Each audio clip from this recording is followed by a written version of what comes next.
Monday night is stir fry night at our house. So I'm going to show you kind of what I'm going to do here. I made 2 pork roasts in the Instant Pot and I left one of them in there. I'm going to shred it up with a fork and then get the pot pretty hot here. Then I'm going to add some stir fry veggies. My fingernails are really black because we've been doing maple syrup. I actually cut these up last Monday when we had stir fry. So these are all cut up, just carrots and cabbage and bell peppers. Then I've got rice from a meal we had a couple days ago, and then some leftover eggs from this morning and ramen from yesterday, which was Sunday. I don't do a whole lot of cooking on Sunday, and I love ramen. So I'm going to throw this all in here, and I'll try to show you what it looks like when it's done.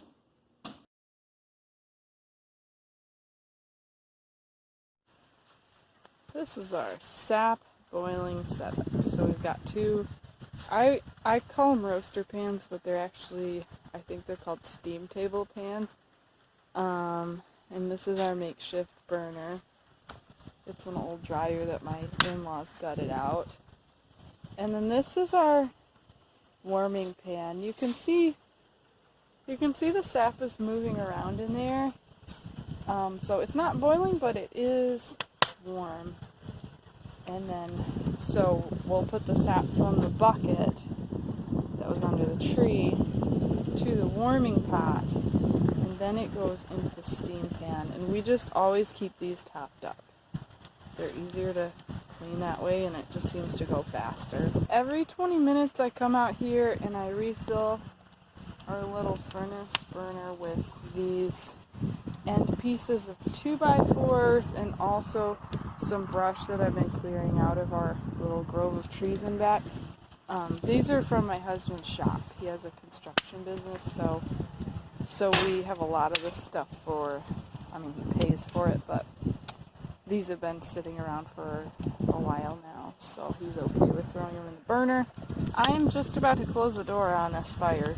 I put 6 of those little 2x4 ends in there, and then I topped it off with some twigs, and it's going to get really hot here soon, so I'm going to close the door real quick. You kind of have to keep it closed with that piece of wood or it comes open.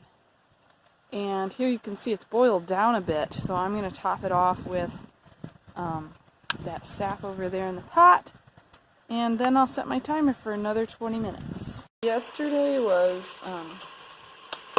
Monday, which is stir fry night, so I did some stir fry. Today is Taco Tuesday, so I'm making tacos, and I'm using the same pork. I did 2 pork roasts for the stir fry last night. The same pork and also the same frozen, I'm drawing a blank, frozen peppers. And the bell peppers I actually got on sale for like 50 cents each, which is a really good deal for orange and red and yellow.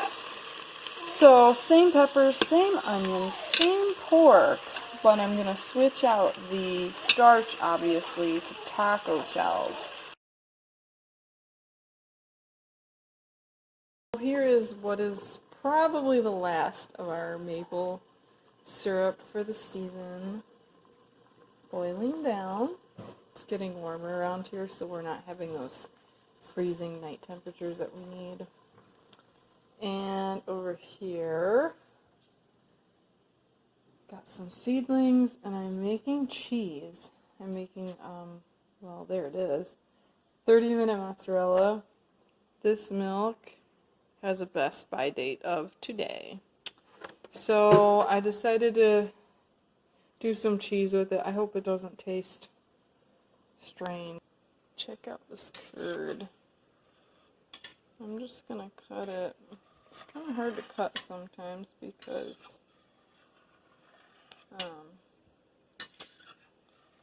it moves around on you. Gosh, I'm not even... This curd is kind of hard to cut sometimes because it moves around. I'm just doing like 1-inch chunks. I know sometimes if you've got a bigger pot, you're supposed to try to cut it like this, you know, horizontal instead of just vertical. But this pot is so shallow, and I'm just doing a little bit of cheese, really. So, now I'm going to heat these up to 90 degrees. So this is the curd out of the microwave after I've kneaded it a little bit. You're supposed to knead it like bread. This is actually the first time, well, not the first time, one of the first times that I've done it in the microwave. So it's a little strange. Like, the curds come out really crumbly, it seems, at first. And then you just keep working them, and as they cool down, then they kind of form a cohesive lump. But I'm supposed to put these in for another 30 seconds, and then do it again, and another 30 seconds. It's getting really squeaky now. I just wanted to kind of show you guys. See how shiny it is? It's a lot more shiny than it was. So I'm just kind of punching it down with my gloved hand, while the other hand tries to video. Let's see, before I'm done here, next time I'm going to put it in one more time for 30 seconds. This is my favorite cheese spice. It's out of a grinder, so it comes out kind of in chunks, but I just really like that seasoning for any kind of Italian style cheese. So here's my good half pound of mozzarella. I'm so glad I made that, because that milk would have just gone to waste. So I'm going to pop this in the freezer and slice it. It's roughly the size of like a regular half pound brick that you'd buy at the store. And then over here I'm heating up my whey, because you can heat it up to oh gosh, I forget what it is, 160 or 180 or something. I have to look at it again. And then add some vinegar, and you'll get just a little bit of cheese. I'm going to take this and strain it right in that same cheesecloth that I used for the mozzarella. So that's kind of a way you can get just a little bit of extra cheese out of your milk. So here's the tiny little pad of cheese that I got from the whey. I was actually reading last night that true ricotta is made from whey, but now they often use skim milk to kind of bulk it up. And you can do the same thing, use the same process, but this is the real deal. And as you can see, unfortunately, it's been hanging so long that it's got little crusty pieces. So I'm going to take those off before we actually use it. Making scones today for a tea party that my sister-in-law is putting on. These were the practice batch from yesterday, and they turned out really good. I did put raspberries in these though, so they're kind of seedy. But these, I use blueberry swim. I'm thinking these are going to be a lot better.